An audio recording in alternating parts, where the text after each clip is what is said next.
Toda jornada começa com uma decisão: não desistir. Não é contra o mundo que lutamos, é contra nós mesmos. Contra o cansaço, contra o medo, contra a dúvida. Cada passo é uma batalha silenciosa.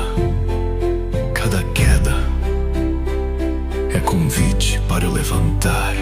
Cada gota de suor escreve uma nova história.